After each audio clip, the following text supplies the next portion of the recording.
Heyo sama God, buah si Malakama dimakan Rizky Febian. Halo Nakama, bagaimana kabar kalian? Semoga kita diberi perlindungan selalu ya dalam menjalani pandemi ini. Kali ini Tamagon akan menghibur kalian dengan tema video Tamagon kali ini berisi tentang seorang wanita cantik yang berada di Wano Kuni dengan pekerjaan sebagai owiran. Pastinya bagi kalian lelaki mesum dan juga hidung belang langsung merapat saja. Kita akan segera membahas hal yang sangat dalam dari seorang karakter yang cukup penting dalam cerita Wano Kuni ini. Dia adalah Kozuki Hiyori. Hiyori ini sendiri Tamagon prediksikan juga merupakan salah satu karakter yang cukup penting nanti dalam berlangsungnya perang besar di Wano Kuni. Lalu kemudian apa sebenarnya yang menjadi tugas dari Hiyori ini di perang tersebut? Kemudian yang lebih penting lagi, kita akan membahas mengenai kekuatan sebenarnya dari anak Kozuki Oden ini. Kira-kira buah iblis apa ya yang sebenarnya dimakan oleh Kozuki Hiyori ini, dan buah iblisnya termasuk dalam tipe apa? Kemudian, apa yang menjadi kekuatan spesial dari buah iblis miliknya? Semua pertanyaan itu akan Tamagon bahas dalam video Tamagon kali ini. Namun sebelum itu, Tamagon tegaskan lagi ya, di sini hanyalah sebuah teori dan opini pribadi Tamagon sendiri. Jadi jika ada yang baper ataupun tidak menyukai sebuah teori liar, maka kalian bisa langsung skip video ini sekarang juga dan mencari video Tamagon yang lainnya. Karena sekarang kita akan membicarakan sebuah teori liar yang didukung oleh beberapa kejadian-kejadian yang sudah terkait di dalam manganya. Oke, jika kalian sudah paham, langsung saja tarik jangkar dan mari kita berlayar.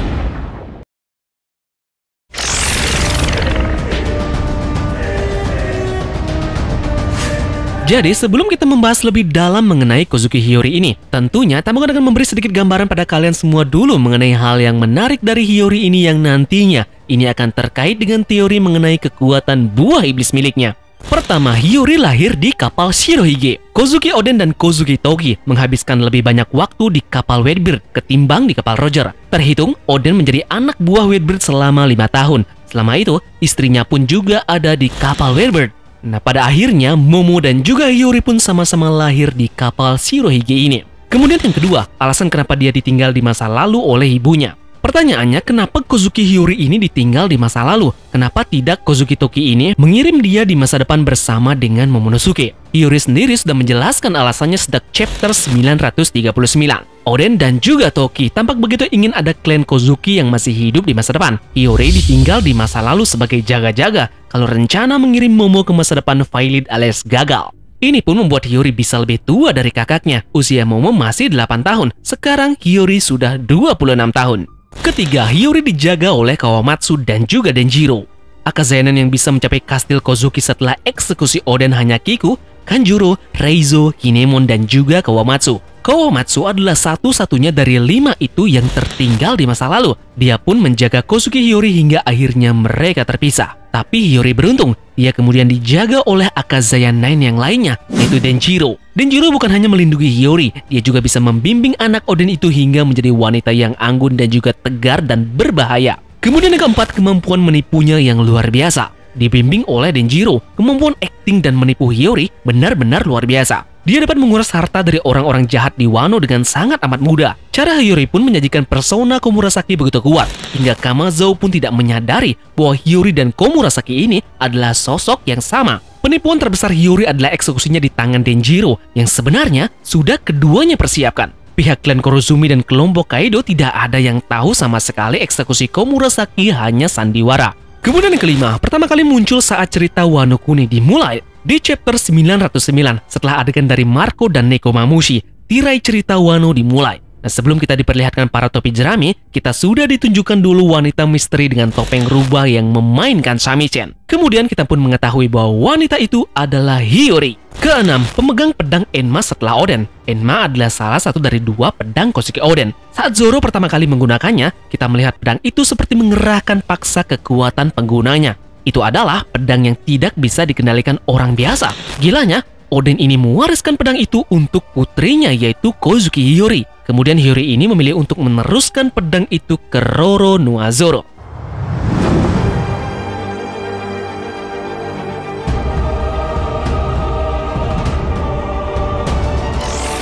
Nah, dari beberapa hal yang menarik yang Tamagon jelaskan tadi, kali ini kita akan masuk ke dalam teori mengenai buah iblis yang dimiliki oleh Kozuki Hiyori. Hiyori sebenarnya terlihat saat kecil adalah gadis tomboy.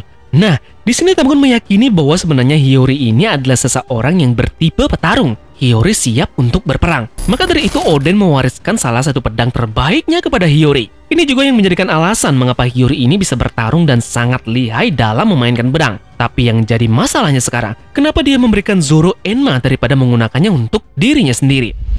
Kita tahu bersama bahwa Hiyori suka melakukan tendangan terbang ke Momo di masa lalu, dan mungkin itulah yang memberikan kita petunjuk tentang gaya bertarungnya. Dia melakukan gaya tendangan terbang. Nah sekarang, bagaimana jika dia memiliki buah iblis? Pilihan dengan buah iblis tipe burung mungkin bisa jadi opsi yang sangat tepat agar dia bisa melakukan tendangan terbang yang lebih baik dari sebelumnya. Karena akan sangat sulit jika dia menggunakan pedang dalam bentuk burungnya sehingga dia memberikan pedang Enma tersebut kepada Zoro. Nah, menarik jika dia memang memiliki buah iblis tipe Zoan burung, sehingga ia bisa melakukan tendangan seperti Marco yang juga pengguna buah iblis burung. Tapi pertanyaannya sekarang, jenis burung apa? Hiyori tumbuh menjadi wanita tercantik di Wano. Bagaimana dengan burung tercantik sebagai jenis burung dari buah iblis miliknya? Nah, yang Tamagon maksud adalah buah iblis merak. Tamagon membaca cerita menarik tentang mitologi merak sendiri. Ini semua akan terhubung dengan fakta-fakta yang sudah Tamagon jelaskan di awal video tadi.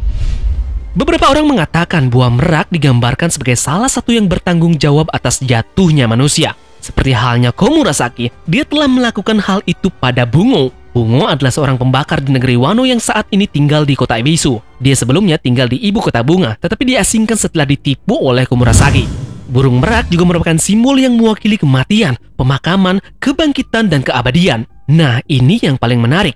Komurasaki, tanda petik, terbunuh oleh Kyoshiro dan tanda petik bangkit kembali. Momen inilah Hiyori menggambarkan keabadiannya. Burung merak sendiri diyakini membawa kesialan bagi teater, alat peraga, aktor, ataupun lakon. Nah, Hiyori ini mungkin akan menjadi ancaman bagi Orochi nanti. Orochi sangat pintar dan gemar bersandiwara, bukan? Seperti layaknya aktor. Dalam bukunya tahun 1836 On the Mental Illumination dan Moral Improvement of Mankind, pendeta Thomas Dick menyebut burung merak adalah burung terindah di dunia. Di berbagai waktu dan di berbagai budaya, itu telah berfungsi sebagai simbol kebaikan dan juga kejahatan, kematian dan kebangkitan. Burung merak adalah simbol penting di zaman Romawi, paling sering mewakili pemakaman, kematian, dan juga kebangkitan. Nah, dalam ensiklopedia Superstition, penulis Richard Webster menjelaskan, ini terjadi ketika orang-orang memperhatikan bahwa bulu burung merak tidak luntur atau kehilangan kilau-kilapnya. Ini dilihat sebagai tanda keabadian ataupun kebangkitan. Faktanya, alih-alih menggambarkan mereka sebagai asisten iblis, beberapa orang yang terkait mengatakan bahwa karena kemampuannya untuk menghancurkan ular, burung merak juga digambarkan mengapit pohon pengetahuan. Garis bawahi, ada kata-kata unik di sini, yaitu karena kemampuannya untuk menghancurkan ular. Burung merak biasanya menguntit reptil kecil seperti ular kecil. Burung merak ataupun merak betina tidak akan membiarkan ular hidup di dalam wilayahnya.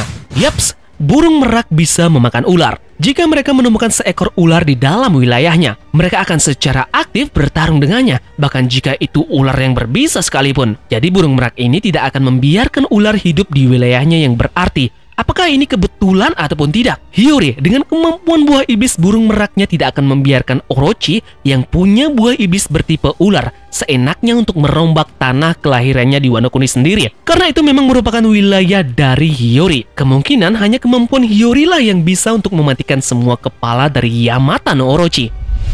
Kita tahu bersama di chapter 1012, Orochi masih saja hidup walaupun kepalanya terpotong oleh Akazaya Nine. Itu merupakan efek spesial dari kemampuan buah iblis milik Orochi di mana semua kepalanya adalah nyawa yang dia miliki. Jadi tugas Hiyori ini adalah membunuh semua kepalanya menggunakan kemampuan buah iblis miliknya. Dia pernah bilang bahwa dia ingin membunuh Orochi dan dia akan melakukannya sendirian, bukan? Coba kalian lihat gambar ini.